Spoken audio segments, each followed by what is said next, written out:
પછી તો મનુ મહારાજનો મોટો દીકરો ઇક્ષ્વાકુનો વંશ વર્ણન કર્યો છે. ઇક્ષ્વાકુના વંશમાં રાજાધિરાજ રામચંદ્ર ભગવાન પ્રગટ થવાના છે. ઇક્ષ્વાકુ રાજાના વંશમાં વિકુક્ષી, નિમિ, દંડક એવા અનેક રાજાઓ થયા છે. આ વંશમાં માંધાતા રાજા થયો છે. આ વંશમાં યૌવનાશ્વ રાજા થયો છે. આ વંશમાં ત્રિશંકુ રાજા થયો છે. ત્રિશંકુના વંશમાં હરિશ્ચંદ્ર થયો છે. હરિશ્ચંદ્રનો પુત્ર રોહિત થયો છે. આ રામજીનો વંશ છે. એકદમ છોડી દઉં તો રામજી મહારાજ મને સજા કરશે. પાપની બીક રાખ, કોઈ માનવની બીક રાખવી નહીં. કથામાં દેવો આવે છે, કથામાં ગંગાજી યમુનાજી પધારે છે, કથામાં વશિષ્ઠ વિશ્વામિત્ર જેવા ઋષિઓ આવે છે, આપણને દેખાતા નથી. વક્તા વ્યાસ નારાયણની આજ્ઞા અનુસાર બરાબર કથા કરતો હોય તો વક્તાને દેવો ઋષિ આશીર્વાદ આપે છે. વક્તા મર્યાદા છોડીને બોલતો હોય, પ્રકરણ છોડી દેતો હોય તો એને શાપ. રામજીનો વંશ છે. આ વંશમાં રોહિત નામનો રાજા થયો છે. રોહિત રાજાના વંશમાં સગર રાજા થયો. સગર રાજાએ અશ્વમેધ યજ્ઞ કર્યો હતો.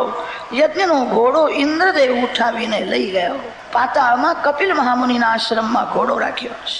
સગર રાજાના બાળકો શોધતા ગયા. કપિલ મહામુનિના આશ્રમમાં ઘોડો મળ્યો. કપિલ દેવને ચોર સમજીને મારવા દોડ્યા.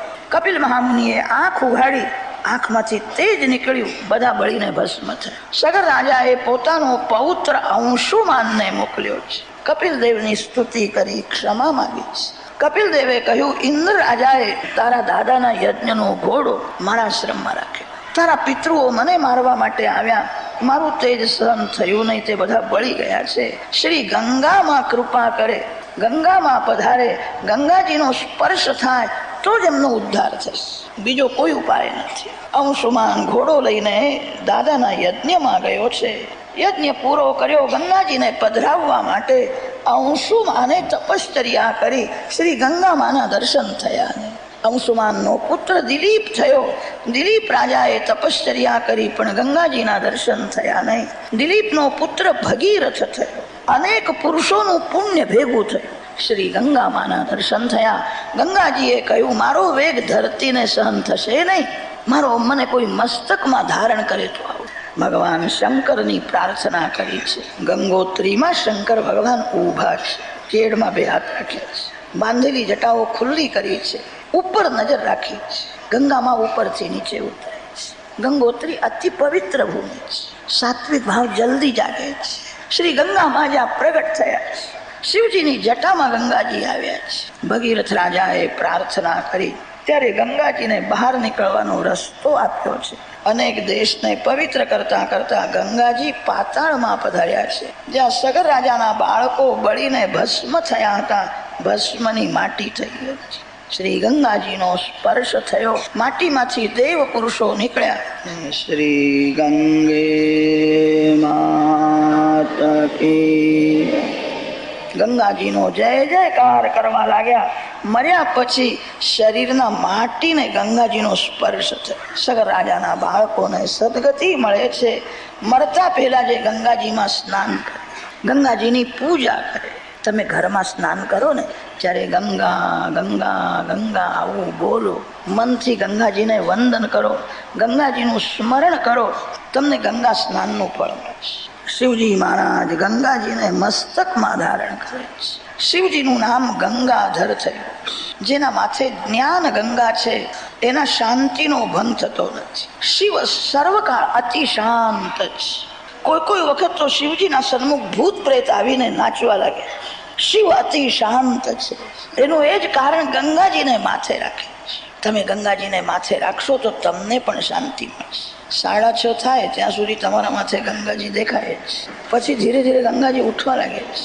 કેટલાક તો કથામાં બેઠા બેઠા જ વિચાર કરે છે. મગની દાળ જલ્દી ચડી જાય છે. ઘેર જઈને શું બનાવ્યું? જ્ઞાન ગંગા માથે રાખે છે. જીવને શિવ થવું છે. જેના માથે જ્ઞાન ગંગા છે તે જીવ શિવરૂપ થાય છે. ભગીરથ મહારાજ ગંગાજીને લઈ આવ્યા. તેથી ગંગાજીનું નામ ભાગીરથી ગંગા. ભગીરથ મહારાજના વંશમાં કલમાશ્પાદ નામનો રાજા થયો છે. આ વંશમાં ઋતુપર્ણ રાજા થયો, આ વંશમાં સિંધુદ્વીપ રાજા થયો, આ વંશમાં અશ્મક રાજા થયો, અશ્મકના વંશમાં નારી કવચ થયો, નારી કવચના વંશમાં ખટ્વાંગ રાજા થયો. ખટ્વાંગા દીર્ઘબાહુશ્ચ રઘુસ્તસ્માત પૃથુશ્રવાહ અજસ્તતો મહારાજસ્તસ્માત દશરથો ભવત. આ વંશમાં દિલીપ નામનો રાજા થયો છે. દિલીપ રાજાએ એક ગાય માતાનું રક્ષણ કરવા માટે સિંહને શરીરનો ભોગ આપ્યો. ગાયને મારીશ નહીં, મને મારી નાખીશ. ગાય માતાએ આશીર્વાદ આપ્યા છે. દિલીપ રાજાના ઘેર જે દીકરો થયો એનું નામ રઘુ રાજા છે. રઘુ રાજા મહાન જ્ઞાની છે, રઘુ રાજા મહાન વીર છે, રઘુ રાજા અતિ ઉદાર છે. રઘુ રાજાએ એક વાર સર્વદક્ષિણ નામનો યજ્ઞ કર્યો હતો, જે યજ્ઞમાં પહેરેલું વસ્ત્ર છોડીને સર્વસ્વનું દાન આપ્યું. રઘુ રાજાની કીર્તિ બહુ વધી ગઈ, સૂર્યવંશ નામ મટી ગયું. લોકો એને રઘુવંશ રઘુવંશ કહેવાય. રઘુવંશી ન કર સહજ સ્વભાવું, મન કુપંથ પર ધરાઈ ન પાવું. રઘુ રાજાના ઘેર જે દીકરો થયો એનું નામ અજરાજા. અજરાજાનું લગ્ન ઇન્દુમતી રાણી સાથે થયું હતું. એમના ઘેર જે દીકરો થયો એનું નામ દશરથ છે. તસ્માદ દશરથો ભવત. ચક્રવર્તી સાર્વભૌમ રાજા દશરથ છે.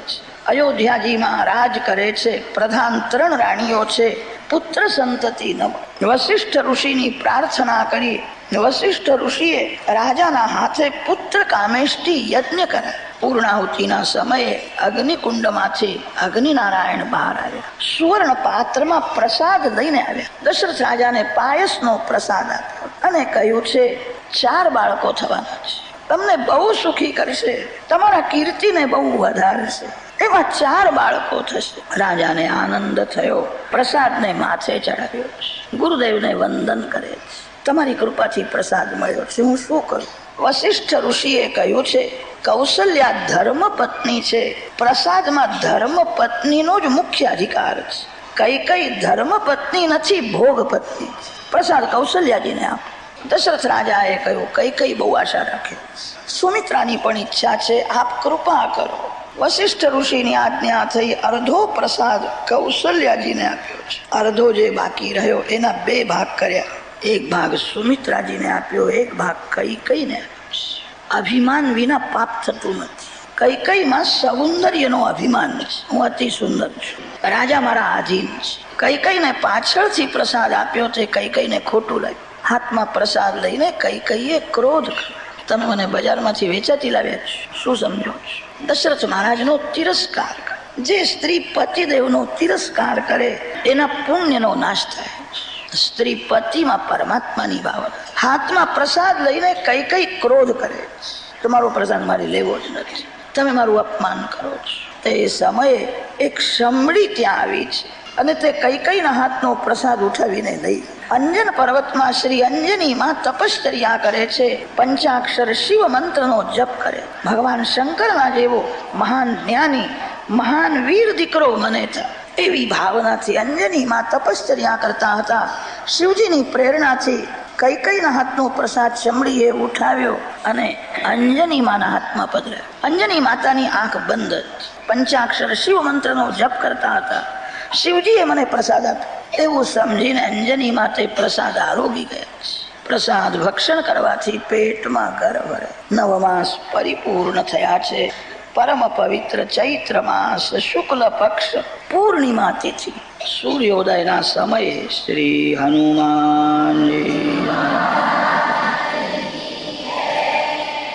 હનુમાનજી પ્રગટ થયા. જન્મથી જ હનુમાનજી બહુ બળવાન છે. જન્મથી લંગોટી ધારણ કરીને જ પ્રગટ થયા. હનુમાનજીની લંગોટી સુવર્ણના જેવી ચમકે છે. લંગોટી સાથે જ એમનું પ્રાગટ્ય થયું. ભૂખ લાગી છે. તે સમયે સૂર્ય ઉદય થયો હતો. આ કોઈ લાલ ફળ છે એવું સમજીને હનુમાનજીએ જોરથી કૂદકો માર્યો છે. સૂર્ય મંડળમાં ગયા, સૂર્યને ખાવા દોડે છે. બધા દેવોને ઋષિઓને આશ્ચર્ય થયું, આ બાળક કેવું બળવાન છે, અવડે જ એનો જન્મ થયો છે.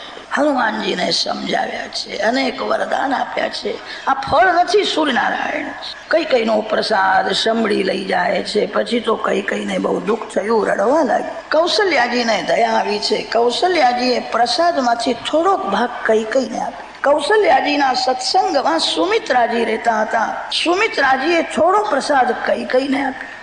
પ્રસાદ ભક્ષણ કરવાથી પેટમાં ગર્ભ રહ્યો છે. શ્રી રામ કૌશલ્યામાના પેટમાંથી બહાર આવ્યા નથી, બહારથી જ પ્રગટ થયા છે. ભરત, શત્રુઘ્ન અને લક્ષ્મણ માના પેટમાંથી બહાર આવ્યા. રામ પરમાત્મા છે. વશિષ્ઠ ઋષિએ દશરથ રાજાને આજ્ઞા કરી છે, સગર્ભા સ્ત્રીની ઈચ્છા પરિપૂર્ણ કરવી એ પતિનો ધર્મ છે. રાણીઓને રાજી કરો, જે માગે તે આપો. દશરથ મહારાજ સુમિત્રાજીના મહેલમાં આવ્યા છે. સુમિત્રાજીને પૂછે છે, મહારાણી શું ઈચ્છા છે? મન ક્યાં જાય છે? મનમાં કેવા વિચારો આવે છે? સુમિત્રાજીએ કહ્યું, મને સેવા કરવાની બહુ ઈચ્છા થાય. મારી કોઈ સેવા ન કરે, હું બધાની સેવા કરું. સેવામાં જ આનંદ છે. તમારી કોઈ સેવા કરે એ તમારું પુણ્ય લઈ જશે. મારી કોઈ સેવા કરે એવી ઈચ્છા રાખશો નહીં, હું બધાની સેવા કરું. શુદ્ધ ભાવથી જે સેવા કરે છે એને બહુ આનંદ મળે. મારે કોઈ સુખ ભોગવવું નથી, મારે બધાની સેવા કરવી છે. દશરથ મહારાજને આશ્ચર્ય થાય છે, આ કેવું બોલે છે? તમારી શું ઈચ્છા છે? સુમિત્રાજીએ કહ્યું, મારા માટે આ સ્વતંત્ર રાજમહેલ છે, અલગ રહેવું નથી. કૌશલ્યાજીના મહેલમાં કૌશલ્યાજીની દાસી થઈને રહેવું, હું એમની સેવા કરું. કૌશલ્યાજી આખો દિવસ નારાયણનું ધ્યાન કરે છે. વશિષ્ઠ ઋષિએ કહ્યું છે, એના પેટમાં કોઈ મહાન પુરુષ આવ્યો છે, આ કેવું બોલે છે? એને અલગ રહેવું નથી, એને બધાની સેવા કરવી છે. સેવામાં જ આનંદ છે. કોઈ મહાન પુરુષ એના પેટમાં આવ્યા છે. દશરથ મહારાજ કૌશલ્યાજીના મહેલમાં આવ્યા છે. શ્રી રામ હૃદયમાં આવ્યા છે. ત્યારથી કૌશલ્યાજી આખો દિવસ ધ્યાન કરે છે. કોઈ મળવા આવે ને તે કૌશલ્યામાને ગમતું જ નથી. કૌશલ્યામાને બોલવાની ઈચ્છા થતી નથી, ખાવાની ઈચ્છા નહીં, કોઈના સામું જોવાની પણ ઈચ્છા થતી નથી. દશરથ મહારાજ આવ્યા ત્યારે કૌશલ્યાજી ધ્યાન કરવા બેઠા હતા. ડાવા સાથળમાં જમણો પગ છે, જમણા સાથળમાં ડાવો પગ છે. માથાના વાળ ખુલ્લા છે. દૃષ્ટિ નાકના અણીમાં સ્થિર. નાકના અણીમાં નજર રાખવાથી મન સ્થિર થાય છે. નાકના અણીમાં એટલે તમારા નાકના અણીમાં, બીજા કોઈનું નાક જોશો નહીં. તમારા નાકના અગ્રભાગમાં નજર રાખો. સ્વનાસાગ્રાવલોકના. શાંતિથી ધ્યાન કરતા હતા. દશરથ મહારાજ આવે છે, પૂછે છે, મહારાણી શું ઈચ્છા છે? ગુરુદેવની આજ્ઞાથી હું આવ્યો છું. કોણ સાંભળે છે? એક દાસીએ સાવધાન કર્યા છે, મહારાજ આવ્યા છે. દશરથ મહારાજ પૂછે છે, શું ઈચ્છા છે? તમે માગો તે આપો. કૌશલ્યાજીએ કહ્યું, હું અતિ આનંદમાં છું. આ જીવને સુખ ભોગવવાની ઈચ્છા થઈ ત્યારથી જ જીવ દુઃખી થયો છે. આનંદમય શ્રી રામ મારા હૃદયમાં છે. હવે મને બોલવાની ઈચ્છા નથી, કોઈને જોવાની ઈચ્છા નથી, મારે ધ્યાન કરવું છે. તીર્થવા મોહાર્ણવમ હત્વા કામ ક્રોધાદિ રાક્ષસાન શાંતિ સીતા સમાયુક્ત આત્મા રામો વિરાજતે. આત્મ સ્વરૂપમાં રામના દર્શન કરે છે. હું અતિ આનંદમાં છું. બોલવું નથી, કોઈનું સાંભળવું નથી, જોવું નથી, કંઈ કરવું નથી. જ્યાં સુધી કંઈ કરવું છે ત્યાં સુધી મન શાંત રહે.